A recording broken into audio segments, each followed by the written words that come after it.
Good morning friends.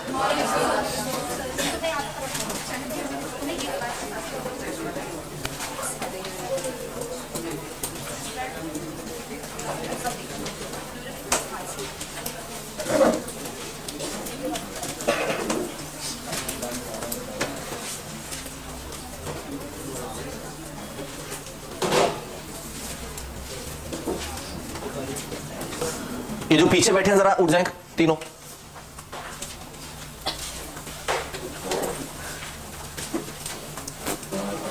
आगे आगे आओ।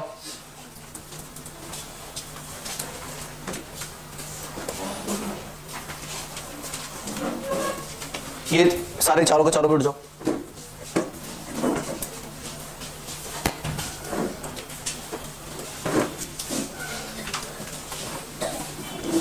दो इधर आइए।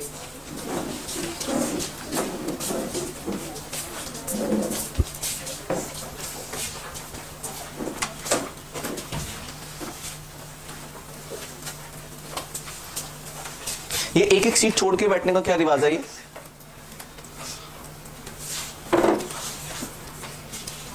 आगे आ जाओ, शिफ्ट हो जाओ, इधर बैठो। आप पीछे से खड़ी हो जाओ, एंड वाली इधर आओ।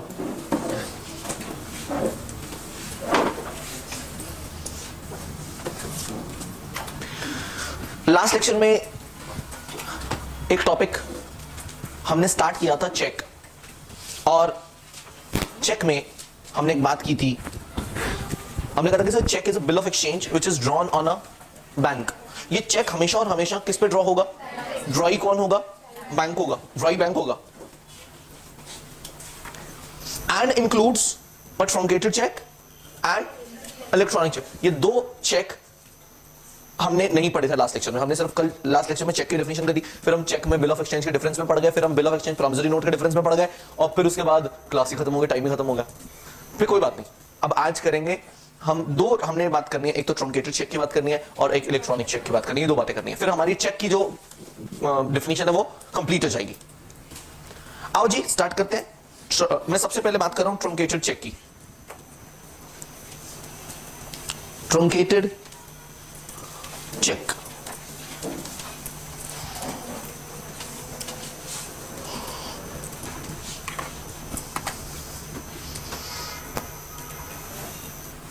लिखो, truncated cheque is a cheque. Truncated cheque is a cheque which is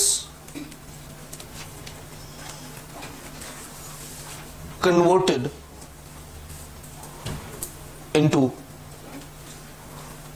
electronic form for speedy clearance। आप टाइम से क्यों नहीं आती हो?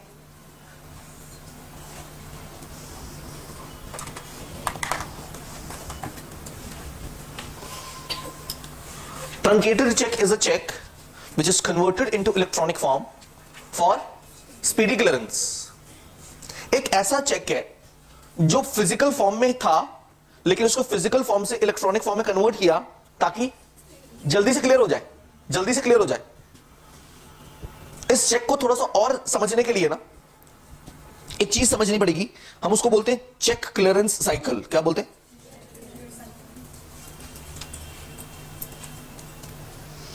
आपको पता हो कि ना पता हो, एक चेक को क्लियर होने में 3 to 4 डेज आमतौर पे लगते हैं। एक चेक को क्लियर होने में 3 to 4 डेज लगते हैं। अब सवाल ये पैदा होता है कि सर इतना टाइम क्यों लग जाता है एक चेक को क्लियर होने में? क्योंकि चेक को क्लियर करने का एक प्रोसेस है। अगर तो cheque same branch same bank का है फिर तो वो सेम डे क्लियर हो जाएगा, उसमें तो कोई इतनी प्रॉब्लमेटिक बात नहीं है। प्रॉब्लम आती है तब जब वो चेक किसी दूसरे बैंक और किसी कहीं दूसरी ब्रांच का होता है, तो फिर प्रॉब्लम आती है। क्या प्रॉब्लम आती है सर? देखो बेटा, ऐसा है कि एक व्यक्ति ने, एग्जांपल लेते हैं, एक व्यक्ति है ए और एक व्यक्ति है बी। ए ने बी को एक चेक दिया, मान के चलते हैं ऐसा, हाँ, ए ने बी को एक चेक दिया। से फॉर एग्जांपल ए का अकाउंट एसबीआई में और बी का अकाउंट पीएनबी में। बी के पास दो ऑप्शन है बेटा।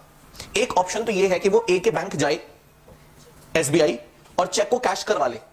चेक प्रेजेंट करे कि लो भैया तुम्हारे वो जो कस्टमर है उसने मुझे तुम्हारे क्लाइंट ने मुझे चेक दिया है, लो मुझे कैश दो। एसबीआई चला जाए डायरेक्ट बी कि मेरा ये चेक क्लियर कर दो, ये आप ही के बैंक का चेक है, मेरा एक फ्रेंड है उसने मुझे पैसे देने थे, ये मुझे उसका चेक क्लियर कर दो। वो देखेगा, ऑथेंटिसिटी चेक करेगा, बैंकर ऑथेंटिसिटी चेक करेगा। ऑथेंटिसिटी चेक करने के बाद हाँ बैंकर कहेगा ठीक है, अकाउंट में चेक करेगा पैसे हैं, ठीक है, वो कैश उसको दे देगा, साइन करवा लेगा चेक के पीछे भी, भाई साहब साइन करो, यहाँ पे नाम लिखो, साइन करो, नंबर लिखो। एक ऑप्शन तो ये है किसके पास, बी के पास। दूसरा ऑप्शन ये है कि बी खुद ना जाए पैसे लेने, बी अपने बैंक को बोले तू कलेक्ट कर पैसे। बी ये चेक लेकर या तो खुद जाए पैसे लेने, किसके पास, एसबीआई के पास। या दूसरा ऑप्शन है कि बैंक अब बी का भी तो खुद का कोई बैंक होगा, हाँ है सर, बी का पीएनबी में बैंक है, पीएनबी में अकाउंट है, हाँ तो कोई बात नहीं, अपने बैंक को बोले ये चेक पकड़ और तू जाके लेके आ पैसे, तू क्लियर करवा ये चेक। तो या तो वो खुद क्लियर करवा ले या वो अपने बैंक से बोले कि वो क्लियर करे। आपको कुछ कंफ्यूजन लग रही है?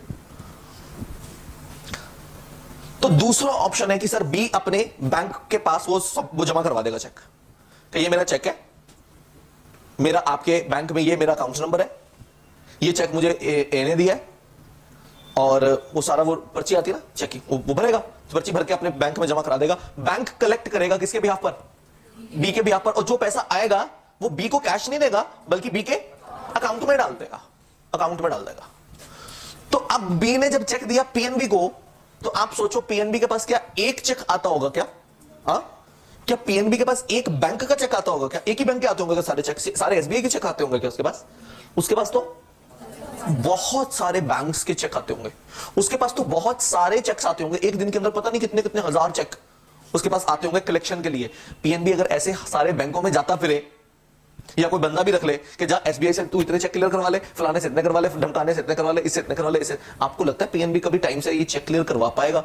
नहीं सर, पीएनबी तो बेमौत मारा जाएगा। तो एक काम करते हैं, पीएनबी ये चेक सारे के सारे पीएनबी के जितने भी चेक्स होते हैं ना, जितने भी चेक्स होते हैं वो सारे जाते हैं एक जगह पे, एक हेडक्वार्टर होता है इनका, कहीं पे हेड ऑफिस बोल लो। जितने भी ब्रांचेस होती है ना, जितने भी ब्रांचेस होती हैं वो सारे ब्रांचेस से चेक कलेक्ट होकर कहां पहुंचते हैं? हेड ऑफिस पहुंचते हैं सेम इवनिंग। मतलब आज सुबह से लेकर शाम तक के जितने भी चेक्स क्लियर हुए वो सारे आज ही शाम कहां पहुंच जाएंगे? हेड ऑफिस पहुंच जाएंगे, हेड ऑफिस पहुंच जाएंगे।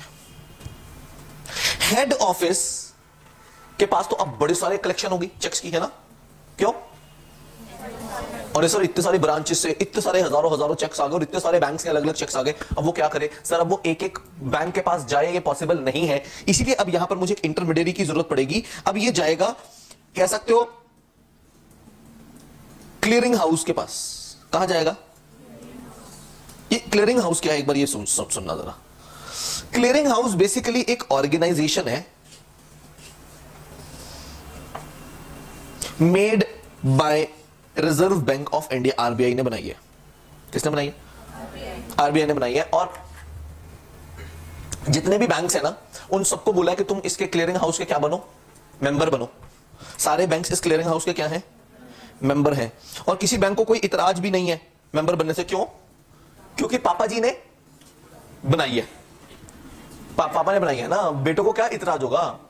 बैंकर्स, बैंकों का बैंक आरबीआई, बड़े पापा ने बनाई है ये ऑर्गेनाइजेशन, इससे किसी को इतराज नहीं, सारे बैंक इसके मेंबर बने। इनफैक्ट बैंक को सहूलियत है। क्या सहूलियत है सर? वो जो क्लियरेंस है ना, क्लियरेंस वो क्लियरिंग हाउस करके देगा। इसीलिए हेड ऑफिस से सारे के सारे चेक्स कहां चले जाएंगे? क्लियरिंग हाउस चले जाएंगे। लो भैया, क्लियरिंग हाउस चले जाएंगे। अब क्लियरिंग हाउस सॉर्टिंग होती है। सॉर्टिंग समझते हो भाई? पीएनबी से मुझे इतने लाख चेक मिले, ठीक है, पीएनबी से मुझे इतने लाख चेक मिले, पहले तो सॉर्ट करो कि कौन से बैंक का है, कौन से बैंक का, अलग अलग बैंक्स के सॉर्ट करो चेक्स। और उन्होंने बहुत बड़ी एक मशीन बनाई हुई है, इस रूम साइज से जितनी मशीन होगी वो, उसमें सारे चेक्स डाल दिए जाते हैं और वो चेक ऑटोमेटिकली सॉर्ट होते हैं। उसमें मतलब मैनुअल नहीं है वो, इट इज ऑल इलेक्ट्रॉनिक। बहुत अच्छी है। यूट्यूब पे वीडियोस भी अवेलेबल है, कुछ कुछ देखना। कभी आपने कभी नहीं देखा ना चेक क्लियरेंस कैसे होता है? चलो भगवान भला करे। कभी मन आए, रोज बैंक जाते हैं, कभी ऐसा मन आए कि यार ये चेक क्लियर होने में 4 दिन क्यों लग जाते हैं, चल जरा देखें इतना टाइम कैसे लगता है, जरा पढ़ें, कहीं रीड करें, कोई बैंकिंग की कोई किताब ही खरीदते हैं। नहीं सर, ऐसा मन नहीं कभी हमारा आता। हाँ, हम ये जरूर देख लेते थे छोले भटूरे बनने के अंदर 20 मिनट क्यों लगते हैं, ये जरूर हम देख लेते हैं। मैक्रोनी को दोबारा गर्म करके कैसे खाना है, हाँ वो हम देख लेते हैं सर यूट्यूब पे फटाफट। चेक क्लियर को 2-4 दिन लगते रहे ना, हमारा क्या लेना देना, हमें 100 तो काम है, एक जान 100 से आप पे। चलो तो उन्होंने फिर वो मशीन वो क्या करती है, सारे चेक सॉर्ट करती है। अब चेक सॉर्ट हो गए, पीएनबी ने एसबीआई से कितना कलेक्ट करना है वो सारा असर्टेन कर लिया। अच्छा वो मशीन इतनी जबरदस्त है, वो हैंडराइटिंग भी रीड करती है, हैंडराइटिंग भी रीड करती है, गंदी से गंदी लिख के भेजा, क्योंकि उसको ये नहीं सॉर्ट करना सिर्फ कि कितने चेक्स हैं, उसको ये भी सॉर्ट करना है कितने अमाउंट के चेक हैं। और अमाउंट मेजॉरिटी केसेस के अंदर लोगों ने हाथ से ही तो लिखे होते हैं, वो तो बहुत कम चेक होते हैं जिसमें अमाउंट प्रिंटेड होता है। कितने चेक्स होते होंगे जिनमें प्रिंटेड होता होगा सर? मेजॉरिटी चेक्स में तो अमाउंट हैंड रिटन होता है, और हर व्यक्ति की हैंडराइटिंग अलग है, कोई कुछ लिखता है, कोई कुछ लिखता है, कोई कुछ लिखता है, कोई तो खुद का लिखा ही नहीं समझ आता, खुद का ही लिखा।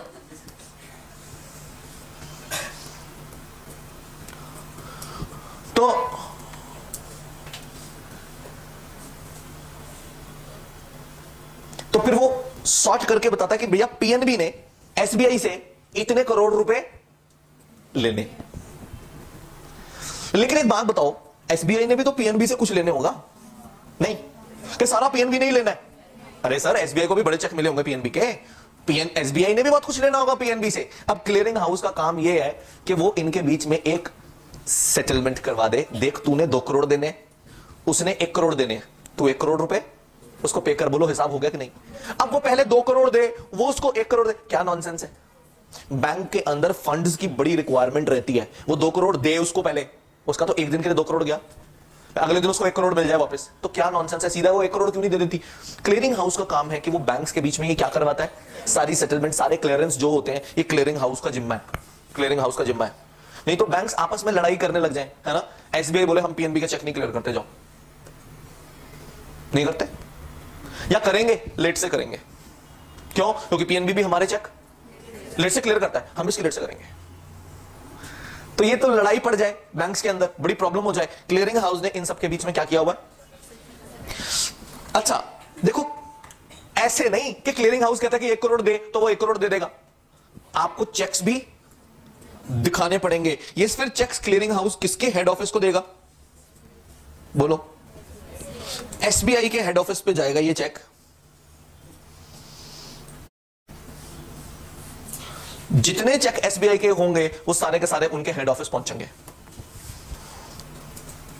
हेड ऑफिस को नो डाउट अपने ब्रांच से पूछना पड़ेगा, चेक की ऑथेंटिसिटी तो हेड ऑफिस में चेक हो जाएगी, लेकिन क्या उस व्यक्ति के अकाउंट में इतना पैसा है भी, ये तो ब्रांच ही बताएगा।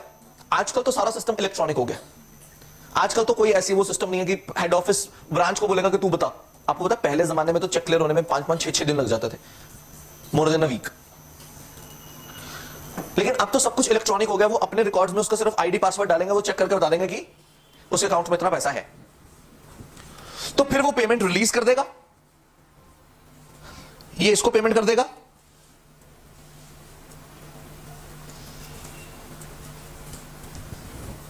मतलब जिसने भी देना होगा ज्यादा वो वाला बैंक पे कर देगा। कोई तो एक ऐसा होगा ना जिसने ज्यादा देना होगा, और कोई तो एक ऐसा होगा जिसने कम देना होगा। हो सकता है एसबीआई ने ज्यादा देना था, पीएनबी ने कम देना था, तो पीएनबी को तो कुछ नहीं देना। एसबीआई ने जितना एक्सेस अमाउंट, वो आप समझ रहे हो ना, सेट ऑफ एडजस्टेड अमाउंट, वो एडजस्टेड अमाउंट सिर्फ क्या पे करेगा? एसबीआई पे कर देगा पीएनबी को, और पीएनबी वाला व्यक्ति फिर जैसे ही उसको रिसीव होगी पेमेंट, वो इस व्यक्ति के बैंक अकाउंट में ट्रांसफर कर देगा। ये एक पूरा साइकिल है, साइकिल समझते हो आप? साइकिल, हाँ। इसके अंदर आपके बेटे 3 to 4 डेज लग जाते हैं, 3 से 4 दिन लग जाते हैं इस पूरे प्रोसेस के अंदर, लंबा प्रोसेस है।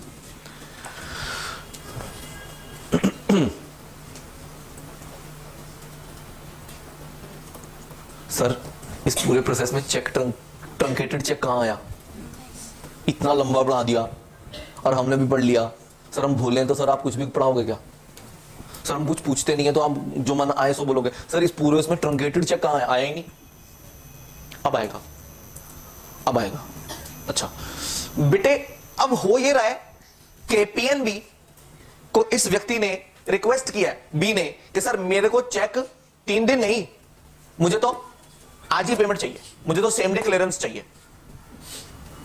अब देखो प्रॉब्लम ये है कि ये जो चेक है ना, चेक ये फिजिकल फॉर्म में है, एक जगह से दूसरी जगह भेजने में जो कम्यूटिंग का चार्ज, जो टाइम लगेगा, उसको आप अवॉइड नहीं कर सकते। मैं क्या करूं, चेक का एयरप्लेन बना के फेंक दूं और वो उड़ के चला जाए, ऐसा भी नहीं हो सकता, इट्स नॉट पॉसिबल।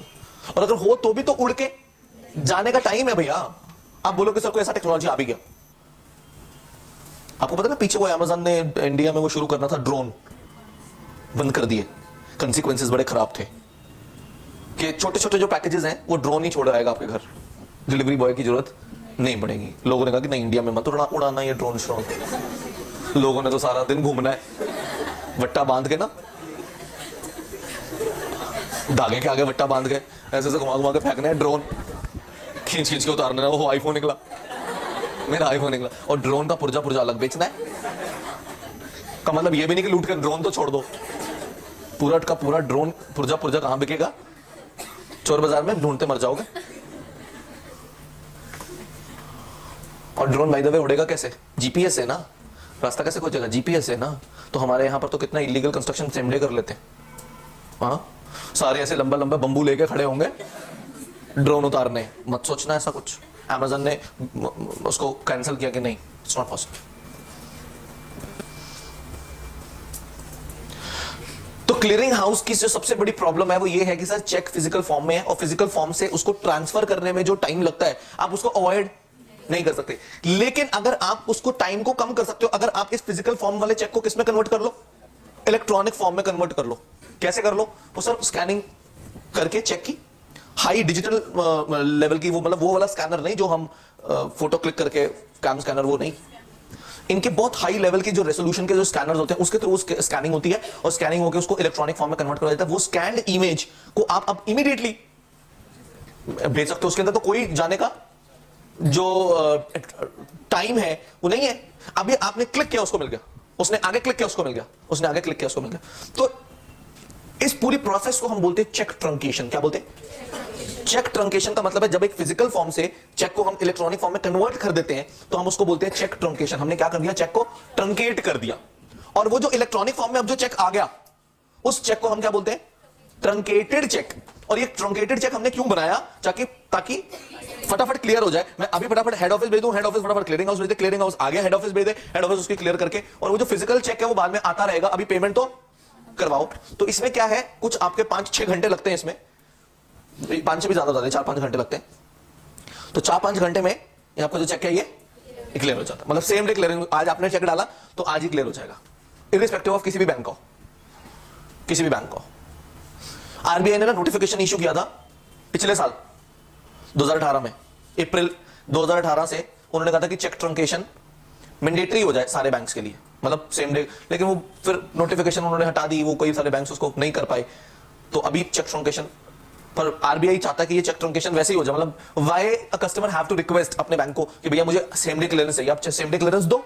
और बहुत सारे बैंक्स आज ऐसे हैं जो सेम डे क्लियरेंस दे रहे हैं, इररिस्पेक्टिव ऑफ आप किसी भी बैंक का उसमें चेक डालो वो आज ही क्लियर हो जाएगा, सेम डे क्लियर हो जाएगा। एसबीआई ने तो शुरू कर दिया, एसबीआई ने तो शुरू कर दिया, और बहुत सारे बैंक्स उन्होंने सेम डे क्लियरेंस शुरू कर दिया, चेक ट्रंकेशन वैसे ही कर दिया कि why should a client need to apply to the bank कि भैया मुझे सेम डे क्लियरेंस चाहिए। अब तुम्हारे पास टेक्नोलॉजी आ गई, इतना कुछ आ गया, उसके बावजूद भी अगर आज हम वही 4-4, 5-5 दिन चेक क्लियर करने में लगा देंगे तो what is the use of this technology?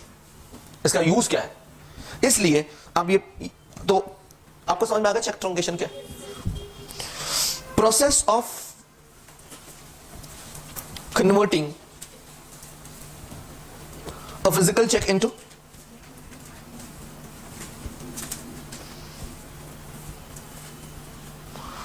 electronic form is known as check truncation। तो वो जो प्रोसेस है जिसके थ्रू आप एक चेक को फिजिकल फॉर्म से इलेक्ट्रॉनिक फॉर्म में कन्वर्ट करते हो उस प्रोसेस को हम कहते हैं चेक ट्रंकेशन। और वो जो इलेक्ट्रॉनिक फॉर्म में फिर चेक आ गया वो ट्रंकेटेड चेक। और वो क्यों आया, क्यों लाना पड़ा हमें? ताकि जल्दी क्लियर हो जाए, फटाफट क्लियर, सेम डे क्लियर हो जाए। That is the reason. बोलो आगे बढ़े। एक कहानी और सुनो इलेक्ट्रॉनिक चेक। हाँ जी आगे बढ़े।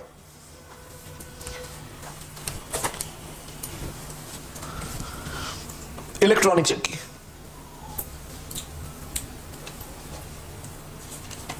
बहुत सारे बच्चे ना इलेक्ट्रॉनिक चेक और ट्रंकेटेड चेक में कंफ्यूज रहते हैं, क्योंकि ट्रंकेटेड चेक भी अल्टीमेटली इलेक्ट्रॉनिक फॉर्म में होता है। लेकिन इलेक्ट्रॉनिक चेक और ट्रंकेटेड चेक में बहुत बड़ा डिफरेंस है। इलेक्ट्रॉनिक चेक का मतलब है एक ऐसा चेक जो from the beginning electronic form में ही था। A cheque which is in electronic form from the beginning।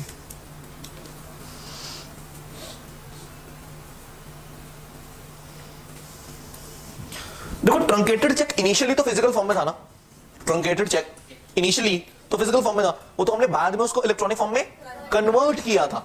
लेकिन इलेक्ट्रॉनिक चेक एक ऐसा चेक है जो स्टार्टिंग से ही इलेक्ट्रॉनिक फॉर्म में है। आजकल ना हमारे पास ई बैंकिंग आ गई है ना, मोबाइल बैंकिंग आ गई, एम बैंकिंग।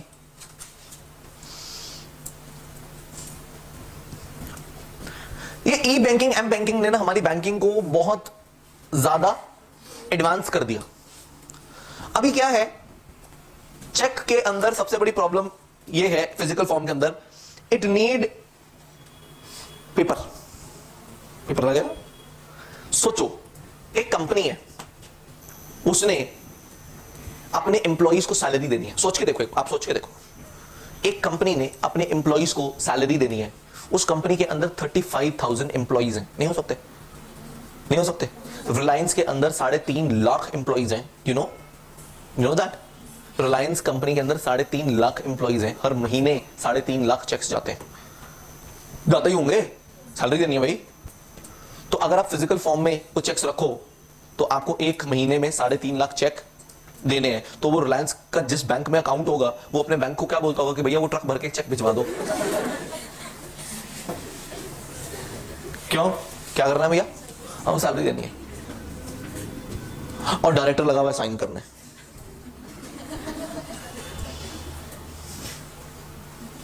साढ़े 3 लाख चेक पता नहीं कब साइन होगा।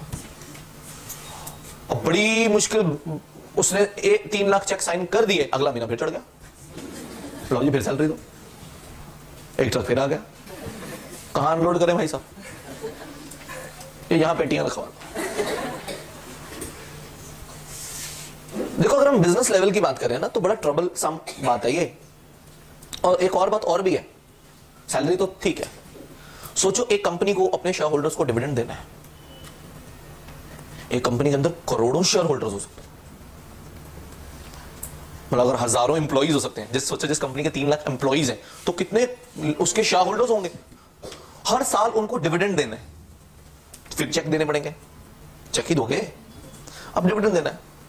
सोचो मेरी ना मदर ने एक कंपनी में शेयर्स खरीदे, बहुत पुरानी बात बता रहा हूं मैं आपको। शेयर्स खरीद लिए थे तो उनको एक दिन डिविडेंड आया 3 रुपए। तो चेक आया उनको 3 रुपए का। मैं बड़ा हैरान हुआ, जिस लिफाफे में वो आया उस पे 500 रुपए की टिकट लगी हुई थी, और उस लिफाफे के ऊपर प्रिंट हुआ था, कंपनी का नाम वगैरह सब कुछ प्रिंट हुआ था। तो मैंने सोचा कि 1.5 रुपए का लिफाफा और 5 रुपए की टिकट, तो अंदर 3 रुपए का चेक, बड़ा ही घर को जाए। मैंने कहा इनको आप क्यों नहीं साइन करके लिख कर दे देती कि भाई साहब 10 रुपए से कम हो तो मेरा माफी कर देना आप, कि 3 रुपए मुझे देने के लिए तुमने 7 रुपए खर्चे। सी द आयरनी, क्योंकि paper involves the cost, paper की कॉस्ट है भैया, सीधी सी बात है। बैंक भी हर कंपनी को एक लिमिट तक चेक अलाउ करता है कि भैया तेरे को हम एक महीने में 100 चेक वे अलाउ करेंगे। लेकिन अब आप बोल रहे हो कि मेरे को तो हर महीने 35,000 चेक चाहिए, तो बैंक चार्जेस नहीं लेगा क्या आपसे? बैंक चार्जेस लेगा। तो इस सारी प्रॉब्लम से निपटने के लिए ना उन्होंने कॉन्सेप्ट और ऐड किया, दैट इज इलेक्ट्रॉनिक चेक।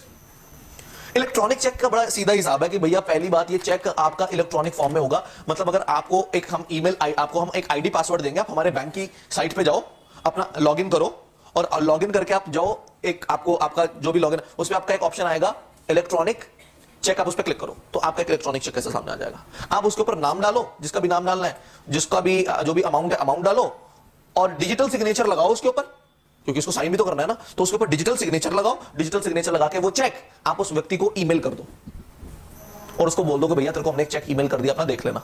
अब वो आगे इस चेक को कैसे डिपॉजिट करवाएगा, वो अपने बैंक को वही चेक क्या कर देगा, फर्दर फॉरवर्ड कर देगा मेल। और बैंक वो उसका चेक क्लियर कर देगा। देखो कितना इजी हो गया, कोई पेपर इन्वॉल्व नहीं, कोई कॉस्ट इन्वॉल्व नहीं, इंटरनेट का थोड़ा बहुत जो कॉस्ट आया सो आया, और कितना इजी है। अब मुझे 3.5 लाख एम्प्लॉइज को अगर चेक देना है तो इट इज सो इजी, मुझे साइन भी करने की हेजल नहीं है, मुझे चेक को भेजने की भी हेजल नहीं है। मैं सारे एम्प्लॉइज को उनके ईमेल आईडी पे कैप सेंड कर दूंगा, एक इलेक्ट्रॉनिक चेक सेंड कर दूंगा, और वो आगे अपने बैंक्स को वो फॉरवर्ड कर देंगे और बैंक्स उनके वो चेक को क्लियर कर देगा। तो this is the concept of electronic cheque. Electronic cheque मतलब है एक चेक, इसको आपने फिल कैसे किया, फिल्ड इलेक्ट्रॉनिकली,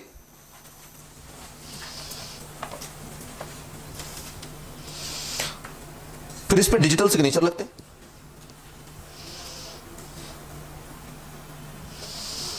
फिर ईमेल के थ्रू ये सेंड हो जाता है।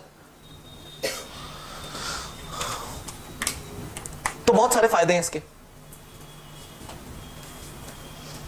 लेकिन आजकल ना और बड़ा कुछ आ गया, एनईएफटी आ गया, आरटीजीएस आ गया, ई वॉलेट आ गया, नेट बैंकिंग आ गया, बड़ा कुछ आ गया। तो इन सब की वजह से इलेक्ट्रॉनिक चेक बहुत ज्यादा फेमस नहीं हो सका, लेकिन बिजनेस में आज भी चल रहा है। मतलब पर्सनल लेवल की अगर मैं बात करूं तो ये बहुत ज्यादा फेमस नहीं है, लेकिन बिजनेस में ये आज भी है, आज भी चल रहा है। तो चेक की डेफिनेशन में 2 चेक और कवर हो जाते हैं, एक आपका ट्रंकेटेड चेक और एक आपका, तो इलेक्ट्रॉनिक चेक और ट्रंकेटेड चेक एक ही है, अलग अलग है। बोलो क्लियर है कि नहीं? ठीक है, अच्छा चलिए जी सर, आओ एक बार जरा डिफरेंस कर लें between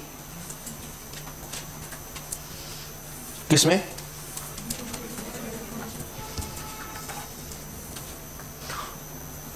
truncated cheque and electronic check.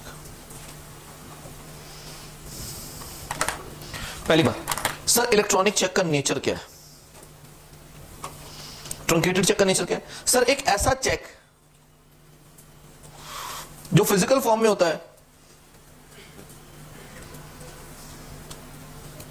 लेकिन किस में कन्वर्ट किया जाता है, इलेक्ट्रॉनिक फॉर्म।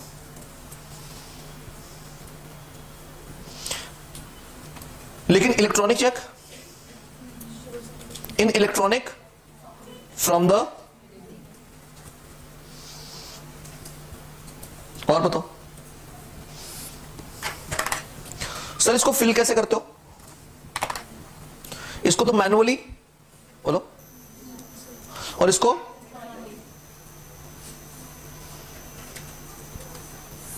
साइन कैसे करते हो? मैनुअली, और इसको डिजिटल सिग्नेचर है ना।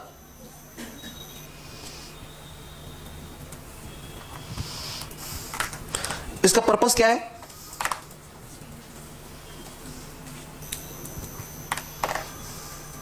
और उसका पेपर फ्री बैंकिंग।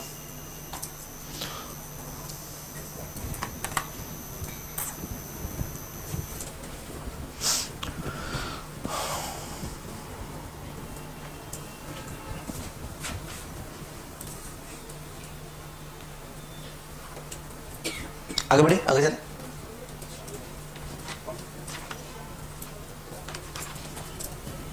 आइए जी सर, अब हम बात कर रहे हैं types of negotiable instrument, classification of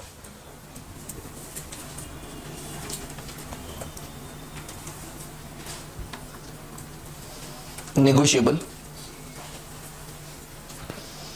instrument.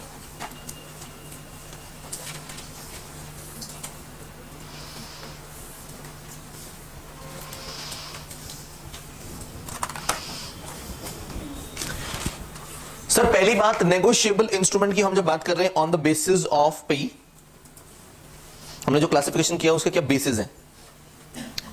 On the basis of पे, on the basis of maturity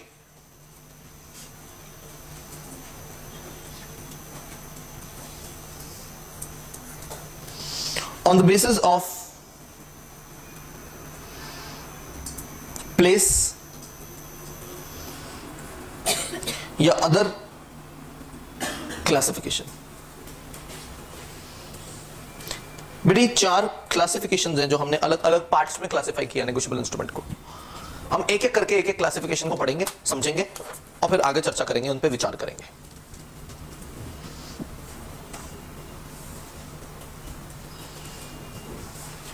sir आपको याद करवा दें, वो स्टार अभी तक बने हुए हैं, वो अभी तक आया नहीं आपका होल्डर इन ड्यू कोर्स। आ रहा है, ट्रेन में बैठ चुका है, आते आते से टाइम लगेगा थोड़ा उसको। जब तक इधर उधर की और बातें कर लेते थोड़ी, जब तक वो आएगा। आओ जी आओ। सर मैं सबसे पहले बात कर रहा हूं ऑन द बेसिस ऑफ पेई। कौन है पेई? कौन है?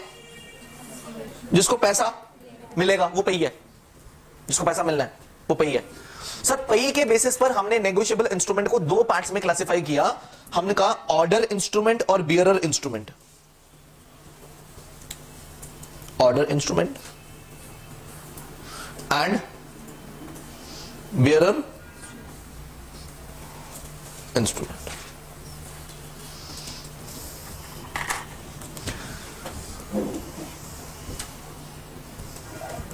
ऑर्डर इंस्ट्रूमेंट का मतलब एक ऐसा इंस्ट्रूमेंट जो उसको पे होगा जिसका नाम उस इंस्ट्रूमेंट में लिखा होगा। वो इंस्ट्रूमेंट जिसको ऑर्डर कर रहा है उसको, या वो व्यक्ति अगर आगे किसी को ऑर्डर कर दे तो उसको, या जिसका नाम लिखा है उस व्यक्ति को पे होगा, या अगर वो आगे किसी और को ऑर्डर कर दे तो उसको पे होगा।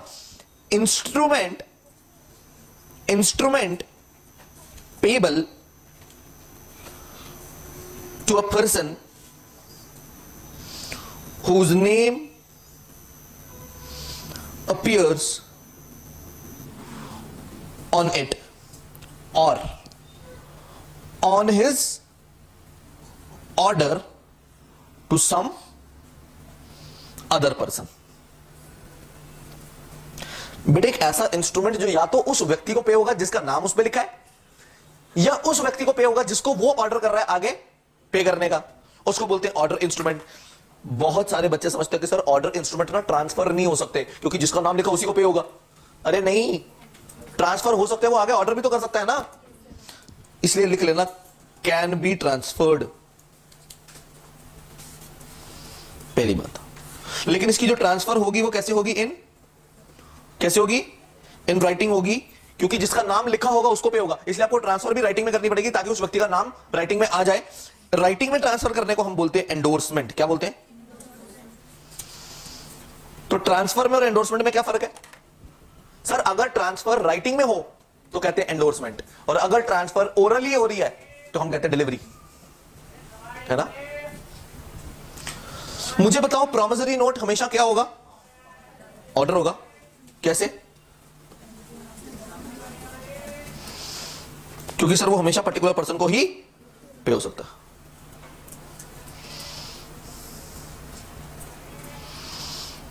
चेक और बिल ऑफ एक्सचेंज ऑर्डर भी हो सकते हैं और बियरर भी हो सकते हैं, दोनों हो सकते हैं। सर ये बियरर क्या होता है? बियरर का हिंदी अनुवाद है धारक। One in whose possession that negotiable instrument lies. वो व्यक्ति जिसके कंट्रोल में, जिसकी पोजीशन में, जिसके पास वो नेगोशिएबल इंस्ट्रूमेंट पड़ा है, वो व्यक्ति माने होल्डर ऑफ नेगोशिएबल इंस्ट्रूमेंट। तो हम कहते हैं कि सर बियरर इंस्ट्रूमेंट ऐसा इंस्ट्रूमेंट है, instrument which is payable to the person who holds such instrument। बोलो ठीक बोल रहा हूं? एक ऐसा इंस्ट्रूमेंट जो उस व्यक्ति को पे होगा जो उसको होल्ड करता होगा, दैट इज द होल्डर। और याद रखना ये कैसे होगा? Bye delivery. सर क्या ये ट्रांसफर हो सकता है? हाँ हो सकता है। सर कैसे? इसको भी राइटिंग में करना पड़ेगा? नहीं, इसको तो सिर्फ देने मात्र से ही ये ट्रांसफर हो जाएगा, क्योंकि जिसके पास होगा उसी को पे होगा। 500 रुपए का नोट है, बताओ जी किसका? जिसकी जेब में उसका, क्योंकि 500 रुपए का नोट बियरर है, बियरर इंस्ट्रूमेंट है वो, तो जिसके हाथ में उसका है, तुम्हारे हाथ में तो तुम्हारा, मेरे हाथ में तो मेरा है, उसका मालिक वही है, वो जिसके हाथ में है उसका वो मालिक है।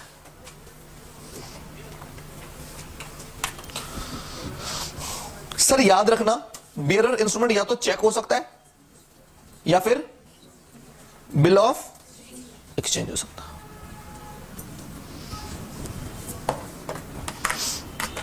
आगे चले, आगे बढ़े। ये लिख लिया तो? हाँ जी लिख लिया। आओ फिर, on the basis of maturity,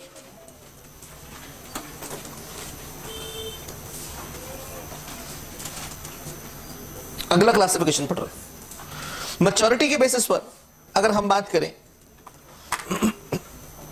तो दो तरीके के इंस्ट्रूमेंट है बेटे, एक टाइम इंस्ट्रूमेंट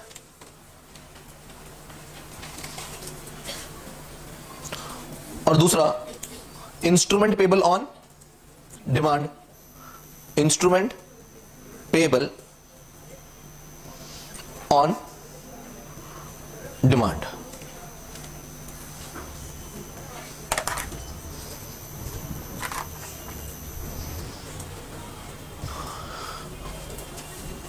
अब सर इन दोनों में क्या अंतर है, इन दोनों में क्या डिफरेंस है on the basis of maturity में? टाइम इंस्ट्रूमेंट क्या है? हम कहते हैं कि टाइम इंस्ट्रूमेंट एक ऐसा इंस्ट्रूमेंट है which will be payable after expiry of a particular time and that time will be written on the instrument. That time is known as maturity, है ना? तो हम कहते हैं an instrument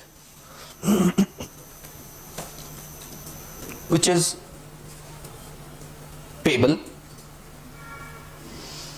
after expiry of a particular time, उस time को हम कहते हैं date of maturity.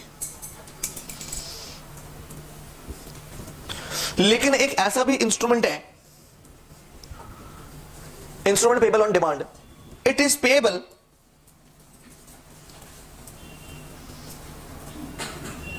whenever presented for payment। ये कब पे होगा बेटा? जब भी इसको प्रेजेंट किया जाएगा पेमेंट के लिए आपको पे करना पड़ेगा। सर ये जो इंस्ट्रूमेंट पेबल ऑन डिमांड है ना, इनको हम बोलते हैं इंस्ट्रूमेंट पेबल एट साइट। क्या बोलते हैं? क्या मतलब साइट? साइट मतलब साइट बोलो ना। हाँ, जब दिखाओगे हम पैसा दे देंगे, दिखाना पड़ेगा हमें। याद रखना, cheque is always payable on demand. बेटे चेक हमेशा हमेशा हमेशा डिमांड पे ही पे होगा। और मैंने लास्ट लेक्चर में भी एक बात कही थी, अभी फिर बोल रहा हूं, bill of exchange bearer plus payable on demand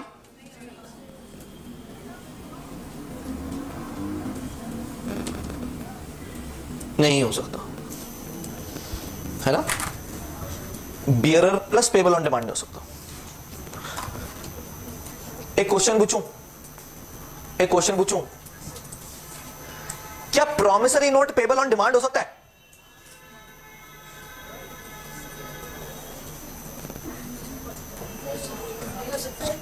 क्या promissory note payable on demand हो सकता है? नहीं, क्यों? उस पे मैडम कह रही है कि उस पे लिखा होता है, एक पर्टिकुलर डेट लिखी होती है। ऐसा कहां पे रूल पढ़ा आपने? ये रूल कहां पढ़ा आपने, मुझे बताओ। बियरर को पे नहीं हो सकता लेकिन पेबल ऑन डिमांड हो सकता है।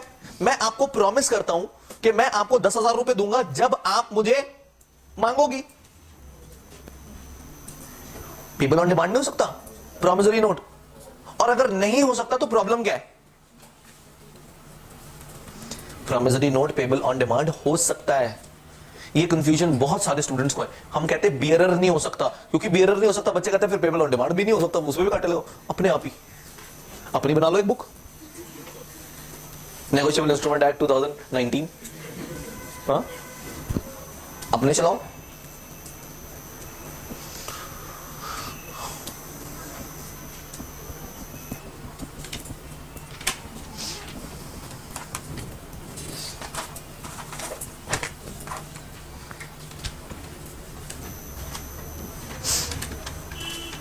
आगे बढ़े, आगे चले।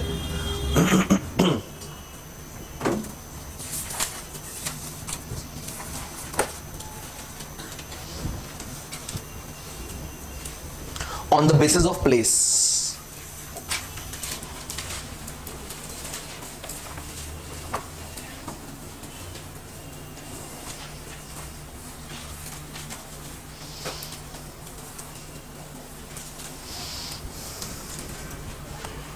On the basis of place दो तरीके के इंस्ट्रूमेंट हो सकते हैं, इनलैंड इंस्ट्रूमेंट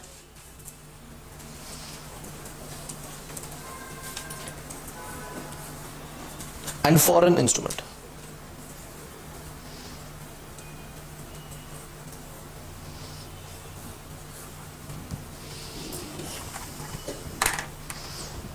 हम कहते हैं कि सर इनलैंड इंस्ट्रूमेंट एक ऐसे इंस्ट्रूमेंट है जो drawn in India and payable in, बोलते नहीं, इन इंडिया। इंडिया में ड्रॉ भी होंगे और इंडिया में पे भी होंगे, तो हम कहते हैं इनलैंड। इनलैंड जबकि फॉरेन, फॉरेन का मतलब है which is drawn in India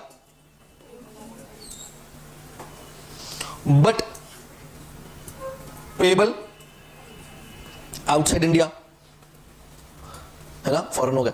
या फिर drawn outside India but payable in India.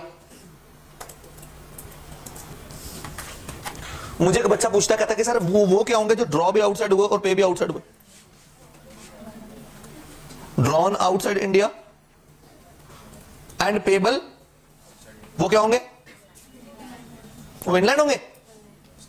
शाबाश, जीते रहो, खुश रहो, बड़ी बेड़ा गर्क तुम्हारा।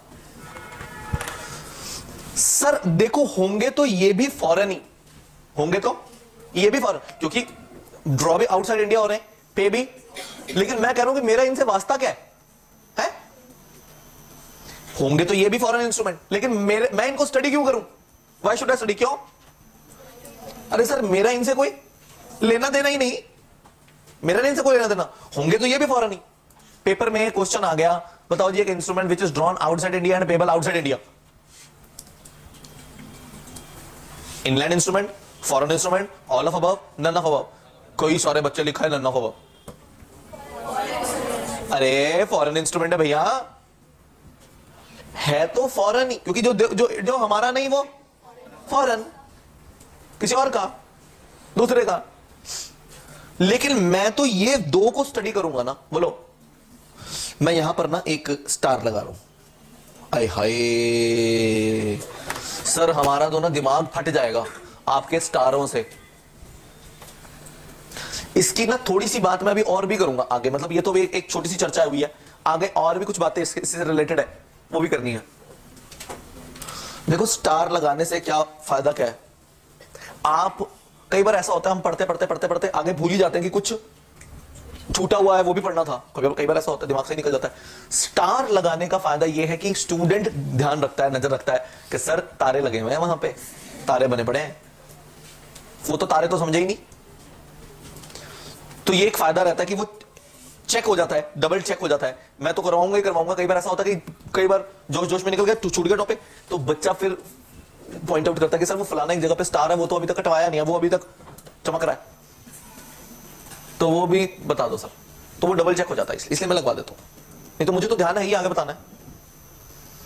आगे बोलो, समझ में आगे कि नहीं?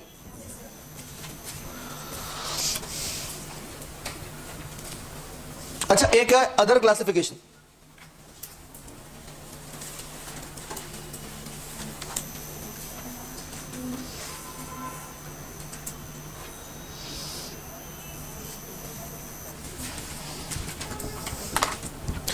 एक है ambiguous instrument,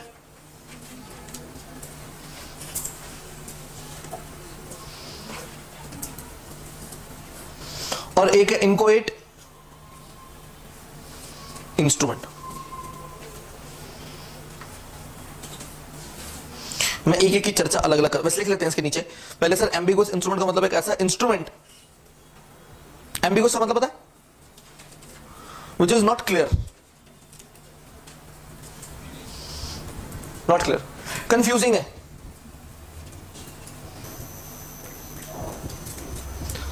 instrument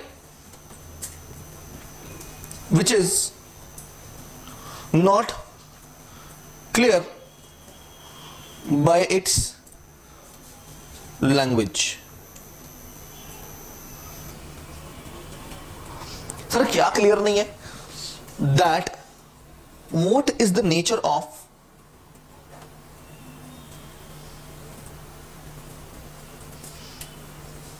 such instrument।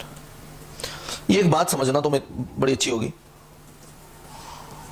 मैं एक एग्जांपल देता हूं। देखो, प्रॉमिसरी नोट लिखने से नहीं है, समझो इस बात को। मैंने एक डॉक्यूमेंट के ऊपर लिखा हुआ प्रॉमिसरी नोट, लेकिन नीचे कहीं प्रॉमिस किया ही नहीं, तो क्या वो प्रॉमिसरी नोट हो जाएगा? ऊपर हेडिंग प्रॉमिसरी नोट लिखने से, बोलो क्यों? उसका कंटेंट, उसकी लैंग्वेज उसको प्रॉमिसरी नोट बनाती है सर, उसकी हेडिंग उसको प्रॉमिसरी नोट नहीं बनाती।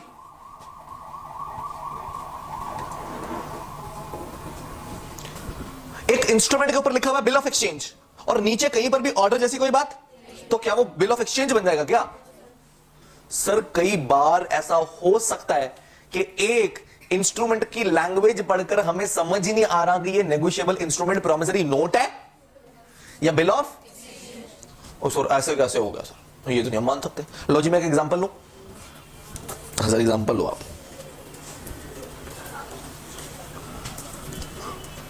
एग्जाम्पल से ये बात ज्यादा क्लियर हो जाएगी।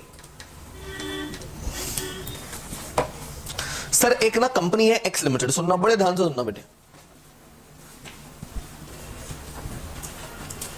एक कंपनी एक्स, लिखना नहीं, लिखना दीदी, मैं कह रहा हूं नहीं, फिर लिख दियो।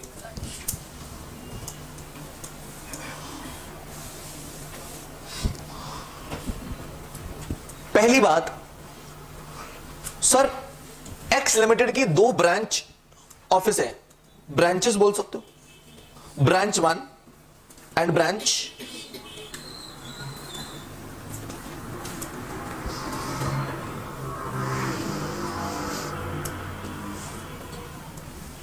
इसका क्या फायदा है? मैं कई बार सोचता हूं जो इस पे बैठा है, तो हमारे को तो निकल के गई तो इतनी ट्रबल हुई, ठक ठक ठक ठक ठक ठक ठक ठक आवाज हमारी तो सिर्फ गली से निकल के गई तो हमें इतना ट्रबल हुआ। जो उस पे बैठा है उसकी मेंटालिटी क्या होगी, उसका मानसिक लेवल क्या होगा? वो तो इस पे बैठा है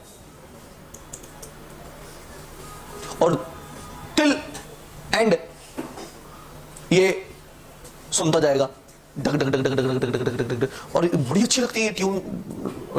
लोग पैसा खर्चते हैं हमारी बाइक में से ऐसी ट्यून आए। Yes, you are laughing. लड़के बताओ भाई, पहली बात तो ये आम बाइक्स में से ये आवाज आ ही नहीं सकती, इसके लिए आपको चाहिए हैवी वजन वाली महंगी बाइक्स चाहिए। बताओ, पैसा खर्च रहे हैं इतना घटिया आवाज सुनने के लिए।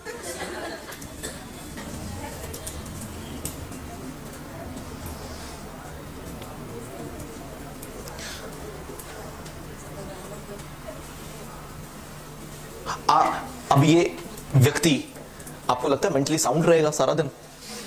सुबह शुरुआत इसकी duck duck duck duck duck duck duck, अब ये इसने बहुत अच्छी आवाजें सुनी स्टार्टिंग के अंदर लाइफ में, अब इसका सारा दिन पीसफुल रहेगा ना? सारा दिन वही ठक ठक ठक ठक बजता रहेगा दिमाग में। आपको पता हमारे घर में आज भी अभी तक ये रूल है कि मॉर्निंग में कीर्तन चलाओ, शब्द चलाओ, भजन चलाओ मॉर्निंग में, क्योंकि आप मॉर्निंग में जो सुन लेते हो ना सारा दिन बजता है दिमाग में। पता है कोई बात, पता है कोई बात, बड़े बुजुर्ग बड़ा बुरा मानते थे। हमारे तो घर में आज भी रूल है, मेरे फादर मेरे दादाजी ने शुरू किया था, वो तो बहुत बुरा मानते थे कि ये सुबह सुबह उठ के ये तुमने क्या लगा लिया, टीवी तो देखना अलाउड ही नहीं मॉर्निंग में, बिल्कुल भी नहीं। या आप क्या देख रहे हो, न्यूज बंद करो, इडियोसिटी बंद करो। वो कहते कीर्तन लगाओ, कोई भजन लगाओ, कोई शब्द लगाओ, कोई धर्म कर्म की बात है जो मॉर्निंग में सुन लिया, अब सारा दिन वही जाए। एक आपको पता है मॉर्निंग बड़ी प्रिपरेशन का टाइम है। आप सोच के देखो, आपका सारा दिन पीसफुल जाए, उसकी शुरुआत कैसे होगी? मॉर्निंग से ही तो होगी। अभी अगर हम प्रॉब्लम में है ना, इसका मतलब पास्ट में हमने कुछ गड़बड़ किया, उसी की वजह से आज अभी प्रॉब्लम भुगतनी पड़ रही है। अगर हमारा अभी प्रॉब्लम में है तो आगे भी प्रॉब्लम ही होगा ना। हमारा फ्यूचर कोई ऑल ऑफ द सडन आसमान से थोड़ी गिरा है, हमारा कोई फ्यूचर आसमान से गिरा है। हमारा फ्यूचर हमारे प्रेजेंट से ही तो बना है। आज जो करोगे वही तो फ्यूचर में हमें। आज वो एक बड़ी अच्छी कहावत है कि जो बोया पेड़ बबूल का तो सारी जिंदगी तो बबूल के बीच बोते रहे। अब एंड में बबूल निकल रहा है तो प्रॉब्लम हो रही है कि आम तो निकल लेना, उसका तो आम, अरे तो उसने आम बोया ना, उसने बोया भी तो आम पास्ट में, तो जो तूने किया अब तेरा प्रेजेंट अब तो आएगा ही सामने। आप कंसिक्वेंसेस नहीं चाहते, मचाओ तो फिर करो जो कंसिक्वेंसेस चाहते हो, उसके लिए कुछ करना भी पड़ेगा। इनपुट जो डालोगे, इट इज वेरी सिंपल। अगर आपकी लाइफ इज पेनफुल तो आपने इनपुट कैसा डाला पता लग रहा है। If your life is bliss, if your life is joyful, if it is ecstasy, इसका मतलब आपने इनपुट ठीक डाला, अच्छा रिजल्ट आ रहा है। You are happy, you are joyful, you are blissful. तो आप क्या सुन रहे हो, आप क्या देख रहे हो, आप क्या कर रहे हो, आप क्या बोल रहे हो, सर्टेनली इफेक्ट करता है, आपकी पूरी लाइफ को इफेक्ट करता है। ये बहुत छोटी सी चीज है लेकिन इसके ऊपर तो बहुत ध्यान देना चाहिए। इनफैक्ट आप क्या सोच रहे हो ये भी बहुत अफेक्ट करता है आपकी पूरी लाइफ को। चाहे आप किसी के लिए कुछ गलत कर नहीं रहे, लेकिन मैं किसी के लिए गलत सोच रहा हूं, मैं चाह रहा हूं इसके साथ इसका नुकसान हो जाए, मन में ये चाहता हूं, लेकिन अच्छा बोलता हूं कि भगवान करे तेरा भला हो, तेरा अच्छा हो, तू बहुत तरक्की करे, लेकिन मन में चाहता हूं बुरा हो जाए। ये आप एक बात बताओ, मैं अगर किसी के लिए बुरा सोच रहा हूं, कहां सोच रहा हूं मुझे बताओ? अपने अंदर ही तो सोच रहा हूं। ये बीज कहां बो रहा हूं? इसके पेड़ उसके दिमाग में नहीं लगेगा। इसका पेड़, ये जो बीज मैंने अपने दिमाग में बोया, इसका पेड़ भी मेरे दिमाग में उगेगा। इसका असर भी मेरी जिंदगी पर होगा, उसकी जिंदगी पर नहीं इसका कोई असर होने वाला। What you are thinking of others will ultimately affect your life, will not affect his life or her life. उसकी लाइफ को कोई अफेक्ट नहीं करने वाला, आपकी खुद की लाइफ को अफेक्ट करेगा, क्योंकि ये आपके मन में चल रहा है जो चल रहा है। इसलिए बी केयरफुल। किसी के बारे में भी गलत सोचने से पहले ये सोच लेना कि ये जो भी बीज मैं अभी बोलने जा रहा हूं, ये मेरे ही दिमाग में बोया, अब कल ये परेशान करेगा। उसका तो भला ही होता जा रहा है, वो तो अच्छा ही होता जा रहा है, वो तो बढ़िया ही होता जा रहा है, वो तो प्रॉस्पर ही करता जा रहा है, अब परेशान मैं होता जा रहा हूं क्योंकि मैंने जो बीज बोए था वो बड़े हो रहे हैं, पौधे बन रहे हैं, पेड़ लग रहे हैं, उनके फल निकल रहे हैं उनके। वो फल मुझे चाहिए नहीं, मुझे तो फल चाहिए था कुछ और, तो भैया कुछ और बोना चाहिए था ना। इसीलिए मॉर्निंग का टाइम बड़ा यूजफुल है, इसमें यूज करो, उसका प्रयोग करो, उपयोग करो। क्या जो आप सोच रहे हो, जो आप सुन रहे हो, ये आपकी जिंदगी को अफेक्ट करेगा। क्यों कहते हैं बुरा ना देखो, बुरा ना सुनो और बुरा ना कहो। एक और भी होना चाहिए चौथा बंदर, बुरा ना सोचो। सोचो भी तो बहुत इंपॉर्टेंट है।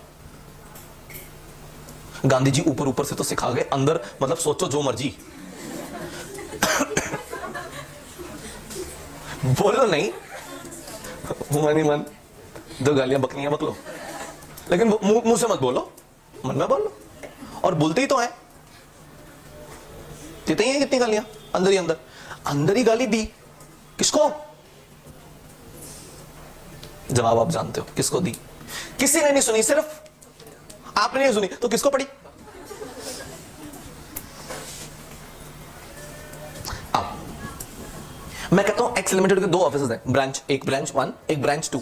आप मुझे एक बात बताओ, ये जो दो ब्रांचेस हैं A1 और 2, क्या ये अलग अलग है? आप इसको अलग अलग एंटिटीज मान रहे हो? बोलो नहीं, क्योंकि अल्टीमेटली ये दोनों एक ही चीज के दो पार्ट्स हैं ये एक ही चीज? बोलो हाँ, एक ही चीज है। अब सुनने वाली बात है, ब्रांच 1 ने ब्रांच 2 को एक बिल ऑफ एक्सचेंज लिख के दिया, क्या कि भाई हमारा ना कस्टमर है मिस्टर ए, ब्रांच 1 बोल रहा है ब्रांच 2 को, हमारा ना कस्टमर है मिस्टर ए, उसको पेमेंट करनी है, हमारे पास तो इतनी पेमेंट नहीं है, तो ऐसा है तुम पेमेंट करो इनको।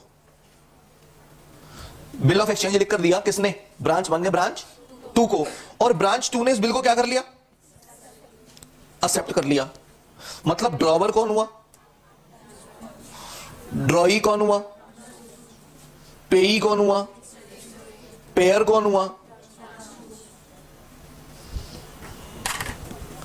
बड़ी हैरानी की बात है, आप बिल ऑफ एक्सचेंज उठा के देखो, वापस से खोल के देखो, आपको पता चलेगा कि बिल ऑफ एक्सचेंज में ड्रॉवर और पेई तो एक हो सकता है, लेकिन ड्रॉवर और ड्रॉई एक नहीं हो सकता। कैसे हो सकता है आप मुझे बताओ, मैं अपने ऊपर ही बिल ड्रॉ कर रहा हूं और खुद ही एक्सेप्ट कर रहा हूं। सोचो, मैं अपने ही ऊपर एक बिल ड्रॉ कर रहा हूं, मैं अपने आप को ऑर्डर कर रहा हूं, सिमरनजीत सिंह मोनिका को पे करो, और मैं खुद ही कहता हूं ओके मैं मोनिका को पे करूंगा। सर इसकी भाषा तो बोलो ना, इसकी भाषा तो बिल ऑफ एक्सचेंज वाली है, इसकी भाषा तो बिल ऑफ एक्सचेंज वाली है, लेकिन इसका नेचर बिल ऑफ एक्सचेंज कैसे हो सकता है बोलो। इसका बाय नेचर ये क्या है, प्रॉमिसरी।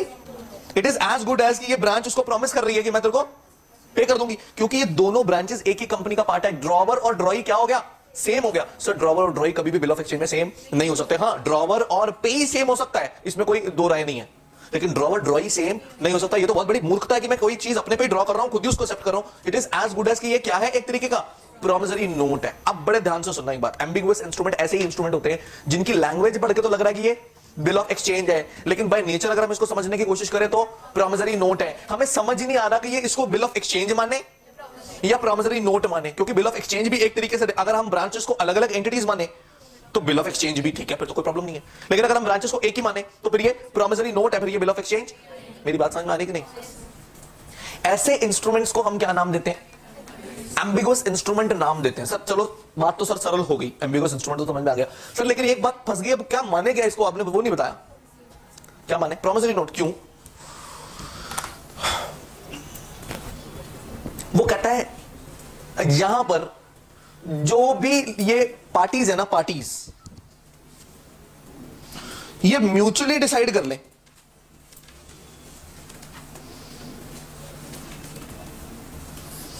कि वो इस इंस्ट्रूमेंट को क्या मानती हैं, क्या मानना चाहती हैं, प्रॉमिसरी नोट मानना चाहती हैं या बिल ऑफ एक्सचेंज मानना चाहती हैं। वो इसको म्यूचुअली डिसाइड करें, म्यूचुअली एग्री करें।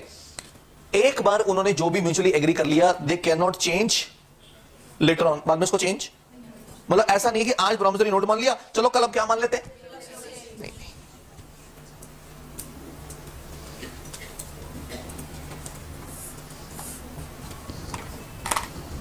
सवाल है कि सर अगर इन्होंने कुछ भी म्यूचुअली एग्री नहीं किया तो फिर कोर्ट डिसाइड करेगा, या तो आप खुद डिसाइड कर लो। आपने डिसाइड नहीं किया फिर कोर्ट डिसाइड करेगा, फिर कोर्ट मैटर को सॉल्व करे। एक पार्टी कहती है नहीं मैं तो उसको बिल ऑफ एक्सचेंज मानती हूं, दूसरी पार्टी कहती है नहीं मैं तो उसको, अब लड़ाई होगी ना फिर तो, अब कहां जाओ, आप कोर्ट बताएगा फिर ये क्या है या तो खुद डिसाइड कर लो, बेटर है। आगे बढ़े, एग्जाम्पल लिख लेना, बड़ा इंपॉर्टेंट है।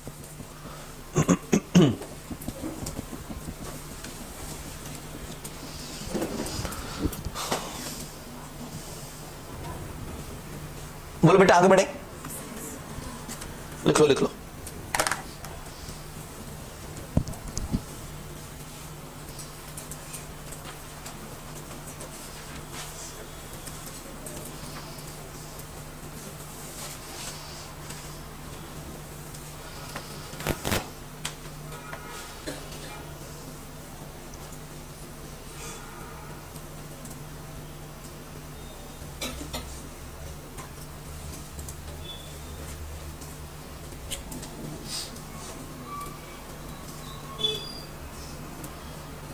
लिख लिया।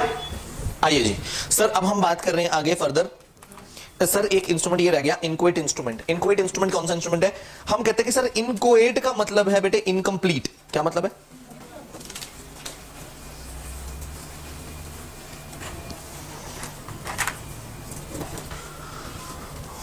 मतलब इसमें दो चीजें तो हैं, एक्सेप्ट साइन एंड स्टैंप, मतलब साइन और स्टैंप तो है। Any other information is missing. मेरे इसमें साइन भी है, स्टैंप भी है, साइन और स्टैंप के अलावा कोई और इंफॉर्मेशन मिसिंग। अगर साइन नहीं है और स्टैंप नहीं है फिर तो इनवैलिड है ना, फिर तो इंस्ट्रूमेंट इनवैलिड है, इनकंप्लीट नहीं। मतलब मैंने साइन तो किए हुए, स्टैंप तो लगाई हुई है, हाँ अमाउंट नहीं लिखा, डेट ऑफ मैच्योरिटी नहीं लिखी, डेट ऑफ ड्रॉइंग नहीं लिखा, नेम ऑफ पेई नहीं लिखा, प्लेस नहीं लिखी, व्हाटएवर, कुछ भी, बहुत सारी चीजें हो सकती हैं। तो हम उस इंस्ट्रूमेंट को क्या बोलेंगे? इनक्विट इंस्ट्रूमेंट बोल। आगे बढ़े, ये लिख लिया सर। आइए एक बार जरा देखें इनक्विट इंस्ट्रूमेंट में क्या क्या मिसिंग हो सकता है। What can be missing? पहली बात, नेम ऑफ पेई हो सकता है, बोलो। डेट ऑफ ड्रॉइंग, किस दिन ड्रॉ हुआ वो मिसिंग हो सकता है। अमाउंट, मैच्योरिटी, प्लेस, ये सारी चीजें हैं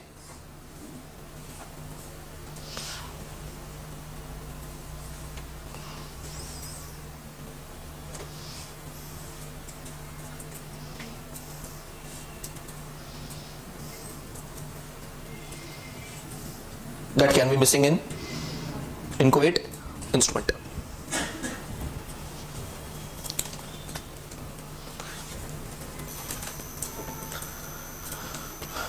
अब सर मेरे पास एक इनक्विट इंस्ट्रूमेंट आ गया, उस पर अमाउंट ही नहीं लिखा हुआ, तो मुझे कितने पैसे मिलेंगे? बोलो दीदी, क्यों हंसी? बताओ ना, कितने पैसे मिलेंगे मुझे? कोई नाम ही नहीं लिखा हुआ, किसको पे होगा? कोई मैच्योरिटी की डेट ही नहीं लिखी हुई, कब पे होगा? इनक्विट इंस्ट्रूमेंट की प्रॉब्लम समझो। हमने कहा कि सर जो होल्डर है ना, होल्डर जिसके पास वो इंस्ट्रूमेंट है, उसके कुछ राइट्स हैं। Rights of holder of inchoate instrument, समझो बेटा इस बात को।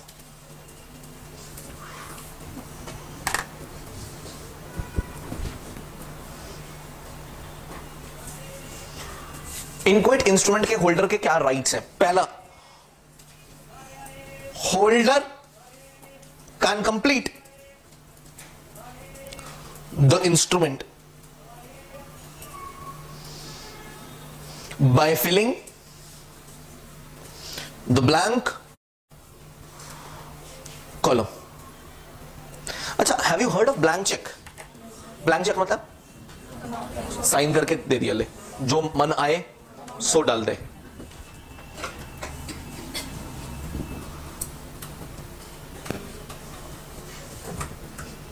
संता सिंह ने बंदा सिंह को अपॉइंट किया एक काम करने के लिए, बोला बंता सिंह बता तेरे को कितनी पेमेंट चाहिए? वो कहता है I need a blank cheque. तो संता सिंह ने ब्लैंक ही दे दिया, साइन भी नहीं किया।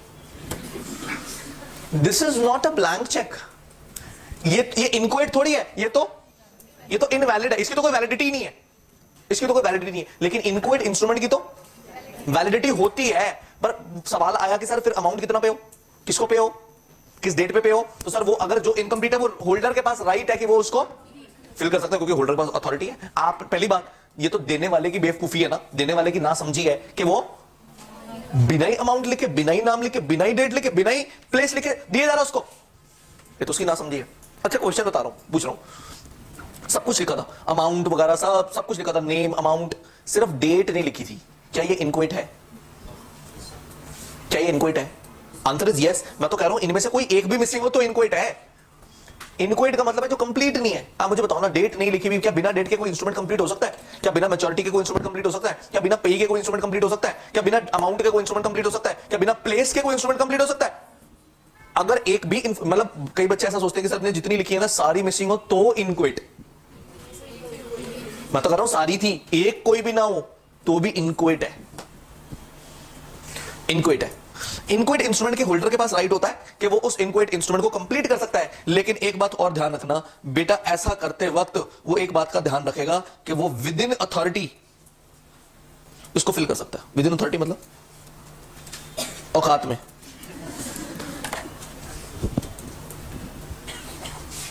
इसने मेरे को चेक दिया, ब्लैंक चेक, कि सर अमाउंट आप लिख लेना इसमें। मैं कहा चल ठीक है।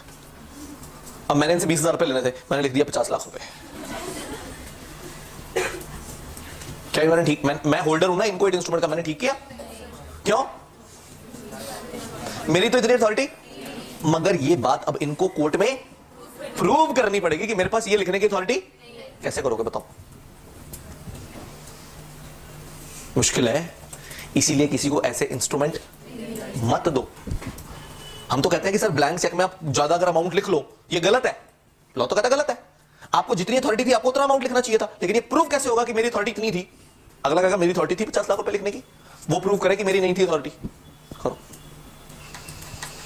आप तो कुछ भी झूठ बोल सकते हो कि सर मैं इनको पिछले 10 सालों से मैं सर्विसेज प्रोवाइड कर रहा हूं इनको, इन्होंने मेरे को कहा था 50 लाख रुपए देंगे मेरे को उन सारी सर्विसेज के लिए। इनको बोलो प्रूव करें कि मेरे पास कोई अथॉरिटी नहीं थी। अब वो लगा रहेगा, अगर तो वो ये प्रूव कर देता है एनी हाउ, तो फिर तो ठीक है, फिर आप मारे जाओगे कोर्ट में। कोर्ट आपके ऊपर फोर्जरी का केस डाल देगा 420 का, कि आपको कम अमाउंट लिखना चाहिए था, आपने ज्यादा लिख दिया, तो आप गए गॉन। लेकिन अगर वो ये बात प्रूव नहीं कर सका, फिर उसको वो पैसे देने पड़े। कोर्ट कहेगा दे भैया, निकाल पैसा, पे करो उसको। तो इस प्रॉब्लम से बचने का उपाय क्या है? अरे दो काय को दे रहे हो, काय को मुसीबत में पड़ रहे हो? इतना भी हाथ नहीं हिलता तुमसे कि एक अमाउंट पूरा लिखकर, एक चेक पूरा बनाकर उसको साइन करके दे दिया, भैया नाम भी लिख लेना, अमाउंट भी लिख लेना। अच्छा ठीक है। It is as good as कि मैं अपने लॉकर की चाबी दे रहा हूं कि भैया पैसे निकाल लेना इसमें से अपने आप, ये लो। क्या बेवकूफी है ये, क्या बेवकूफी है? आप खुद लिखो, उसको बोलो नाम बोलो भैया, स्पेलिंग बोलो भैया। लोग चेक लिखते वक्त ऐसे घबराते हैं, अक्सर मैंने देखा है, कुछ गड़बड़ ना हो जाए, कुछ गलती ना हो जाए, और इस डर से वो बहुत कुछ गलती कर देते हैं। भैया नाम आप खुद ही लिख लेना। अक्सर मैंने लोगों को ये कह के चेक पकड़ाते देखा है कि भैया इसमें नाम आप खुद ही लिख लेना। मैंने कहा भैया अमाउंट भी छोड़ देते, वो भी मैं खुद ही लिख लेता। जब अमाउंट में हाथ हिल गया था ना, नाम में भी हिला ले भाई थोड़ा सा। क्योंकि अगर अब मैं लिखूंगा, आजकल बैंक से ना ये बड़ा सिरदर्दी वाला काम हो गया, हैंडराइटिंग चेंज होगी जी, पेन चेंज हो गया जी,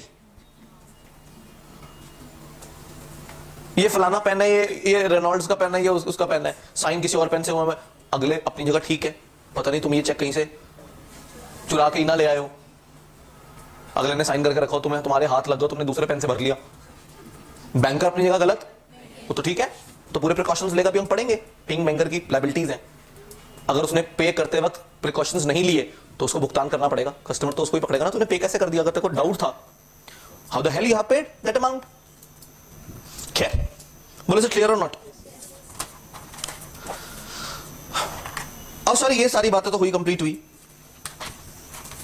मैं स्पेसिफिकली बिल ऑफ एक्सचेंज के ऊपर आ रहा हूं। बिल ऑफ एक्सचेंज,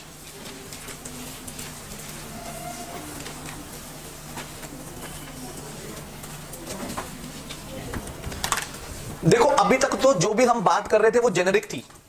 जेनेरिक बोले तो सारे इंस्ट्रूमेंट पे, जब मैं बोल रहा था नेगोशिएबल इंस्ट्रूमेंट, तो नेगोशिएबल इंस्ट्रूमेंट में तो प्रॉमिसरी नोट भी कवर हो रहा था, नेगोशिएबल इंस्ट्रूमेंट में तो चेक भी कवर हो रहा था, नेगोशिएबल इंस्ट्रूमेंट में तो बिल ऑफ एक्सचेंज भी कवर हो रहा था। लेकिन अब मैं जो बात कर रहा हूं वो जेनेरिक नहीं, वो स्पेसिफिक है। मतलब ये जो अब मैं टाइप पढ़ा रहा हूं, ये सिर्फ और सिर्फ इसमें आप उसको नहीं कवर कर सकते, प्रॉमिसरी नोट और चेक को, वो नहीं कवर होगा, सिर्फ बिल ऑफ एक्सचेंज की बात हो रही है। बिल ऑफ एक्सचेंज की अगर मैं बात करूं तो दो तरीके के बिल हो सकते हैं, ये आपने पढ़ा हुआ अकाउंटेंसी में, trade bill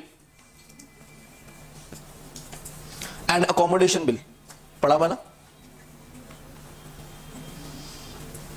sir? 12th class में कौन पढ़ता था? बस जाते थे स्कूल बैठने।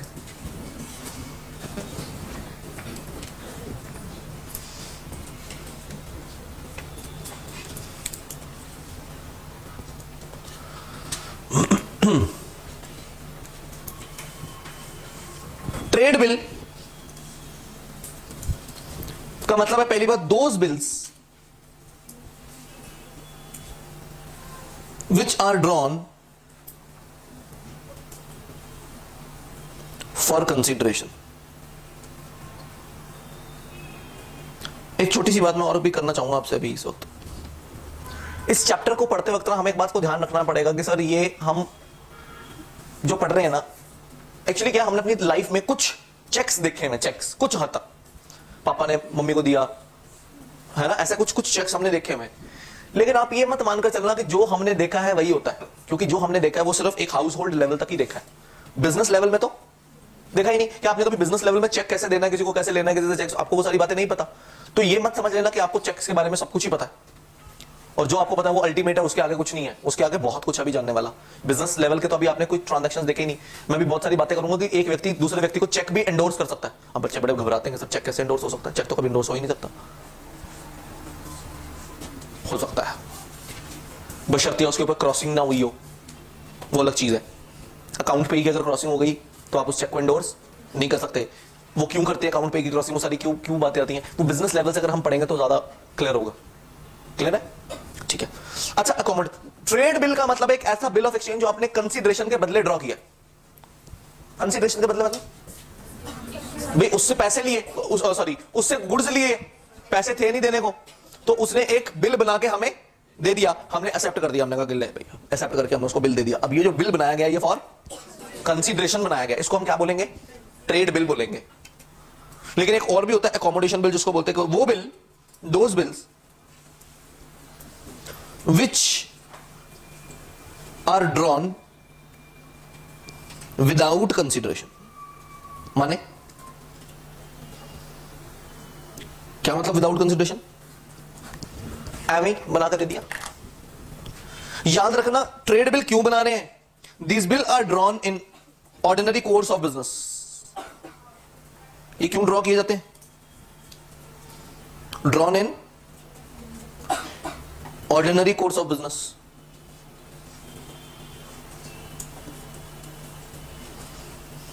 बिजनेस करते वक्त ये बिल ड्रॉ किए जाते हैं आमतौर पे, लेकिन these bill are drawn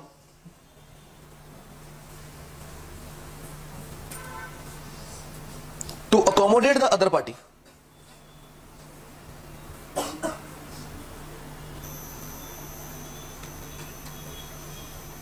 actually हमें अकोमोडेशन का पता है, मतलब पता है जहां पे रहने का प्रबंध हुआ हो।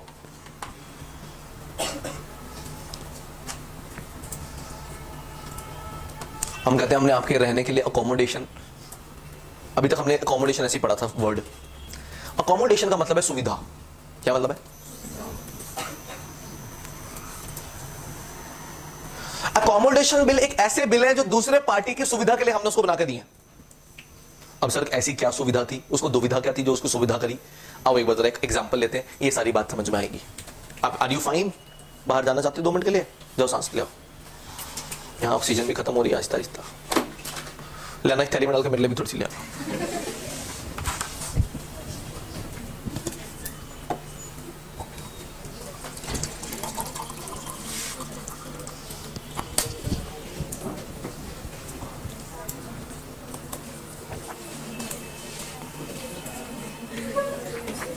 नहीं नहीं नहीं नहीं, ये गप्पे मारने की ब्रेक नहीं है।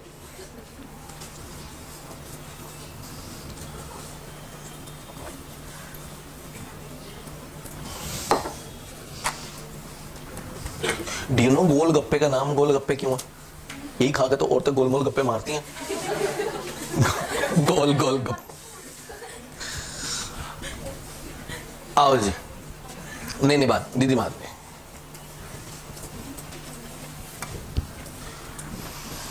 बच्चे कहते हैं कि सर ये ज्ञान देने तो वैसे हम आपकी क्लास में आते भी नहीं, हम तो यही वाला ज्ञान देने आते हैं जो आप बीच बीच में देते हो ना। हम तो एडवर्टीजमेंट देखने ही आते हैं बस। ये सीरियल तो बेकार है, बकवास है बिल्कुल।